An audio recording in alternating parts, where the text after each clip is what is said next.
اتمام حجت کے لیے آپ نے دشمن کے لشکر سے فرمایا ذرا میرا نسب تو بیان کرو اور سوچو تو میں کون ہوں، کیا میرا قتل تمہارے لیے جائز ہو سکتا ہے؟ کیا تم نے نہ سنا کہ رسول اللہ صلی اللہ تعالی علیہ وسلم نے مجھے اور میرے بھائی کو فرمایا کہ تم دونوں جوانان اہل جنت کے سردار ہو؟ ذرا سوچئے تو صحیح ناظرین، اس خطبے کے بعد تو رونگٹے کھڑے ہو جاتے ہیں جب بھی سنتے ہیں، مگر لالچ کیا کچھ انسان سے کرواتی ہے۔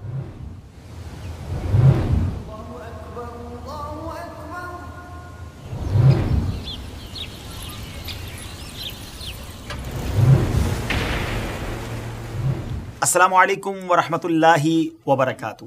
ناظرین، ایک بار پھر قیامت کی نشانیاں ایپیسوڈ لے کر حاضر ہیں، اور محرم الحرام کا مہینہ سٹارٹ ہو چکا تھا ناظرین۔ 2 محرم سن 61 ہجری کا دن تھا جب امام حسین رضی اللہ تعالیٰ عنہ کربلا کے میدان میں پہنچے۔ آزمائشوں اور مصیبتوں کا سفر شروع ہو چکا تھا کہ عمر بن سعد اپنا لشکر لے کر امام رضی اللہ تعالیٰ عنہ کے مقابلے میں آ گیا۔ سب سے پہلے اس نے دریائے فرات پر 500 سوار کھڑے کر کے ساقی کوثر صلی اللہ تعالی علیہ وسلم کے نواسے امام حسین پر پانی بند کر دیا۔ امام رضی اللہ تعالیٰ عنہ نے ابن سعد کو بلا کر سمجھایا کہ وہ غلط کر رہا ہے۔ اب اس کا اثر کیا ہوا کہ ابن سعد نے ایک سلو آمیز خط ابن زیاد کو لکھا کہ حسین رضی اللہ تعالیٰ عنہ چاہتے ہیں کہ یا تو مجھے واپس جانے دیا جائے یا یزید کے پاس لے چلو یا کسی اسلامی سرحد پر چلا جاؤں۔ حالانکہ امام حسین رضی اللہ تعالیٰ عنہ نے یزید پلید کے پاس جانے کو ہرگز نہ فرمایا تھا، جبکہ ابن سعد کا خط جب ابن زیاد نے پڑھا تو پہلے مان گئے کہ ٹھیک ہے، لیکن یہاں ایک اور بدبخت اور ظالم شخص شمر موجود تھا۔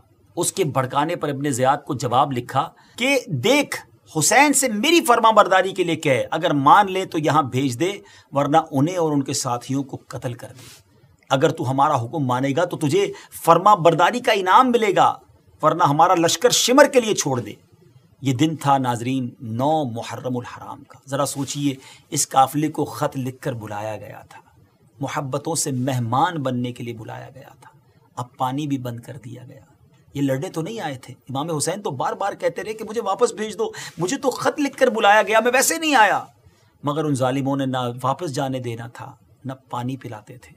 اور اب 9 محرم الحرام کا دن آ گیا۔ جب امام حسین رضی اللہ تعالیٰ عنہ نے یہ دیکھا کہ اب یہ بالکل حملے کی تیاری میں ہے، تو اب امام حسین نے، کیونکہ ایک دن جمعہ تھا اگلا دن، اس کا خیال اور اپنے لواحقین کو، پسماندوں کو وصیت بھی کرنی تھی۔ اس پرپس کے لیے امام حسین رضی اللہ تعالیٰ عنہ نے ان سے 1 رات کی مہلت لے لی، 1 رات کی ڈیڈ لائن لی۔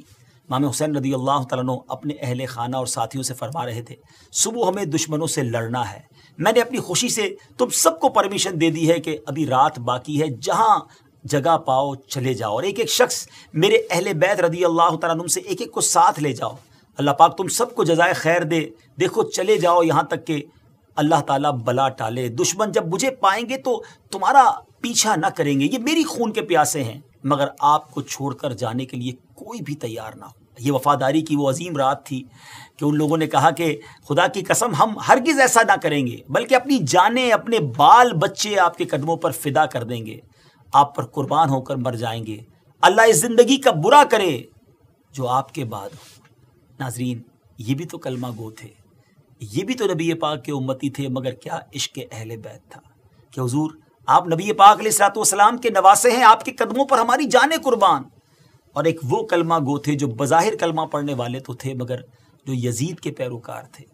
پیسہ تھا ان کے سامنے، اقتدار کا نشہ تھا، لالچ کا پردہ تھا، وہ یہ نہیں سوچ رہے تھے کہ ہم جہنم کا سودا کرنے جا رہے ہیں۔ 9 محرم کی رات دعاؤں میں، التجاؤں میں، سجدوں میں گزر گئی۔ اب 10 محرم کی صبح آ گئی۔ امام کو اپنے 72 ساتھیوں یعنی 32 سواروں، 40 پیادوں کا لشکر اب ترتیب دیا جا رہا ہے۔ ان 72 لوگوں کے پاس سواری بھی سب کے پاس نہیں تھی، اونلی 30 سواریاں تھیں اور باقی تقریباً 40 لوگ پیدل تھے۔ اور اب یہ لشکر جو ہے وہ گویا ترتیب دیا جا رہا ہے، اور اونٹنی پر سوار ہو کر اتمام حجت کے لیے، یعنی کل یزیدی یہ نہ کہیں کہ ہمیں تو معلوم ہی نہیں تھا، ہم نے تو یہ سب غلطی میں کر لیا ہے۔ آپ نے دشمن کے لشکر سے فرمایا، لوگو میری بات غور سے سنو اور جلدی نہ کرو، اگر تم انصاف کرو تو سعادت پاؤ گے، ورنہ اپنے ساتھیوں کو جمع کرو اور جو کرنا ہے کر گزرو، میں مہلت نہیں چاہتا۔ میرا اللہ جس نے قرآن اتارا اور جو نیکوں کو دوست رکھتا ہے وہ میرا کارساز ہے، ذرا میرا نسب تو بیان کرو اور سوچو تو میں کون ہوں؟ کیا میرا قتل تمہیں روا ہو سکتا ہے، یعنی تمہارے لیے جائز ہو سکتا ہے؟ کیا میں تمہارے نبی علیہ الصلوۃ والسلام کا نواسہ نہیں؟ کیا تم نے نہ سنا کہ رسول اللہ صلی اللہ تعالی علیہ وسلم نے مجھے اور میرے بھائی کو فرمایا کہ تم دونوں جوانان اہل جنت کے سردار ہو؟ کیا اتنی بات تمہیں میرے قتل سے روکنے کے لیے کافی نہیں؟ خدا کی قسم میرے سوا روئے زمین پر کسی نبی کا کوئی نواسہ باقی نہیں ہے۔ میں نے کون سا تمہارا کوئی آدمی مارا ہے یا مال لوٹا ہے، کسی کو زخمی کیا ہے؟ آخر مجھ سے کس بات کا بدلہ لینا چاہتے ہو؟ مگر کوئی آنسر نہ آیا تو فرمایا کہ میں اپنے اور تمہارے رب عز و جل کی پناہ مانگتا ہوں، اور یہ فرما کر آپ اونٹنی سے اتر آئے۔ ذرا سوچئے تو صحیح ناظرین، اس خطبے کے بعد تو رونگٹے کھڑے ہو جاتے ہیں جب بھی سنتے ہیں، مگر لالچ کیا کچھ انسان سے کرواتی ہے۔ اب شکی ابن سعد نے اپنے ناپاک لشکر کو امام مظلوم رضی اللہ عنہ کی طرف حرکت کرنے کا کہا۔ حر نے کہا کہ تجھے اللہ کی مار، کیا تو ان سے لڑے گا؟ کہا لڑوں گا۔ کہا وہ 3 باتیں جو انہوں نے پیش کی تھی تجھے منظور نہیں؟ کہا میرا اختیار ہوتا تو مان لیتا۔ اب حر مجبور ہو گیا اور مجبور ہو کر لشکر کے ساتھ امام رضی اللہ عنہ کی طرف بڑھا، مگر یوں کہ بدن کانپ رہا تھا۔ بولے میں سوچتا ہوں کہ ایک طرف جنت کے خوش رنگ پھول کھلے ہوئے ہیں اور ایک جانب جہنم بھڑکتے ہوئے شعلے بلند ہو رہے ہیں۔ یہ کہہ کر گھوڑے کو اس نے ایڑی دی اور امام عالی مقام کی خدمت میں حاضر ہو گیا، اور حاضر ہو کر عرض کرتا ہے کہ حضور بس میں نے فیصلہ کر لیا ہے، میں آپ کا غلام بن کر اور میں آپ کی بارگاہ میں اپنی جان کو قربان کرنا چاہتا ہوں، میں آپ کے خلاف نہیں لڑ سکتا۔ یہ ایسا ٹرننگ پوائنٹ تھا حر کا کہ وہ بعد میں حضرت حر رضی اللہ تعالیٰ عنہ کہلائے۔ وہ شاعر کہتے ہیں نا، یہ نعرہ حر کا تھا جس وقت فوج شام سے نکلا کہ دیکھو یوں نکلتے ہیں جہنم سے خدا والے۔ ایک ڈیسیشن تھا جو لے لیا گیا۔ آج رہتی دنیا ان کو عزت سے یاد کرتی ہے۔ کہاں گئے وہ یزیدی ابن سعد اور وہ سارے بدبخت جنہوں نے یہ کام کیا تھا؟ آج ان کا کوئی نام لینے والا نہیں ہے۔ بہرحال یزیدی لشکر سے زیاد کا غلام یسار اور ابن زیاد کا غلام سالم میدان میں آئے اور اپنے مقابلے کے لیے بلانے لگے۔ حضرت عبداللہ ابن عمیر کلبی رضی اللہ تعالیٰ عنہ سامنے آئے اور ان دونوں کو مٹی میں ملا دیا۔ یہ سلسلہ چلنے لگا، ان میں سے جو سامنے آتا اس کا کام تمام ہو جاتا۔ یہ حالت دیکھ کر عمر بن الحجاج چلایا کہ اے لوگو، تمہارے سامنے وہ بہادر ہیں جنہیں مرنے کا شوق ہے، ان میں سے ایک ایک سے مت لڑو۔ ابن سعد نے یہ رائے پسند کر کے لوگوں کو اکیلے لڑنے سے روک دیا، اور پھر عمر بن الحجاج نے فرات کی طرف سے حملہ کیا جس میں امام کے ایک ساتھی شہید ہوئے۔ پھر ابن سعد نے 500 تیر انداز بھیجے۔ اب 3 دن کے پیاسوں پر تیروں کی بارش شروع ہو گئی۔ وہ تیر بھی اہل بیت کے شیروں کا کچھ نہ بگاڑ سکے۔ جب ابن سعد نے یہ حال دیکھا کہ سامنے سے جانے کی طاقت نہیں ہے تو 2 لشکر بھیجے، وہ دائیں اور بائیں سے حملہ کریں، مگر دونوں طرف امام کے کچھ ساتھی بیٹھے تھے، جو سامنے آتا اس کو مار دیتے تھے۔ یہ دیکھ کر ابن سعد نے حکم دیا کہ ان کے گھروں کو آگ لگا دو، جو خیمے تھے نا اس کو آگ لگا دی جائے۔ امام نے فرمایا جلا لینے دو، جب آگ لگ جائے گی تو ادھر سے حملہ نہ ہو سکے گا۔ جنگ چل رہی تھی اور حضرت حبیب بن مطاہر اور حضرت حر رضی اللہ تعالیٰ عنہ بھی شہید ہو گئے۔ حضرت حر رضی اللہ تعالیٰ عنہ کی شہادت کے بعد سخت لڑائی شروع ہو گئی۔ دشمن کٹتے جاتے اور آگے بڑھتے جاتے، یہاں تک کہ امام رضی اللہ تعالیٰ عنہ کے قریب پہنچ گئے اور دشمن کی طرف سے تیروں کی بارش اور تیز کر دی گئی۔ امام حسین رضی اللہ تعالیٰ عنہ کے کئی ساتھی شہید ہو گئے، جام شہادت نوش کر گئے تھے۔ امام حسین رضی اللہ تعالیٰ عنہ کے ساتھیوں نے دیکھا کہ اب ان میں امام رضی اللہ تعالیٰ عنہ کی حفاظت کی طاقت نہ رہی تو شہید ہونے میں جلدی کرنے لگے کہ کہیں ہمارے جیتے جی امام عالی مقام کو کوئی صدمہ نہ پہنچے۔ یہاں تک کہ امام رضی اللہ تعالیٰ عنہ کے وفادار اور جانثار سپاہیوں میں چند رشتہ داروں کے سوا کوئی باقی نہ بچا۔ ان حضرات میں سب سے پہلے حضرت علی اکبر رضی اللہ تعالیٰ عنہ، جو ہم شکل مصطفیٰ کہلاتے تھے، دیر تک دشمنوں سے لڑتے رہے اور انہیں زیر کرتے رہے، یہاں تک کہ ایک نیزہ آپ کو بھی لگا جس سے آپ بھی شہید ہوئے۔ پھر حضرت عبداللہ بن مسلم رضی اللہ تعالیٰ عنہ لڑائی پر گئے اور شہید ہو گئے۔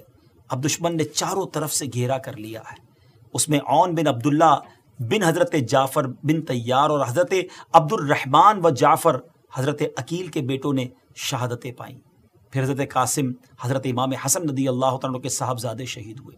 اس طرح یکے بعد دیگرے حضرت عباس اور ان کے تینوں بھائی رضی اللہ تعالیٰ عنہم اور امام رضی اللہ تعالیٰ عنہ کے دوسرے صاحبزادے حضرت ابو بکر اور سب بھائی بھتیجے شہید ہو گئے.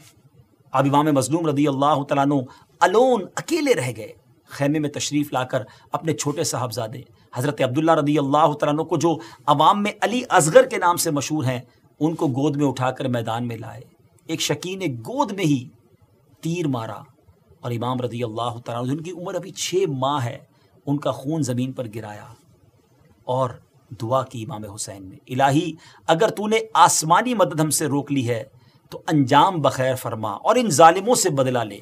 اللہ اکبر، کس قیامت کا دردناک منظر آنکھوں کے سامنے ہے جب بیمار اور کمزور امام زین العابدین اور بعض دیگر مردوں کے علاوہ باقی کوئی نہ بچا تو امام مظلوم رضی اللہ تعالیٰ عنہ اپنے گھر والوں کو چھوڑ کر بے کسی کی حالت میں، تنہائی کی کیفیت میں 3 دن کے پیاسے اور ہزاروں دشمن کے مقابلے پر جاتے ہیں.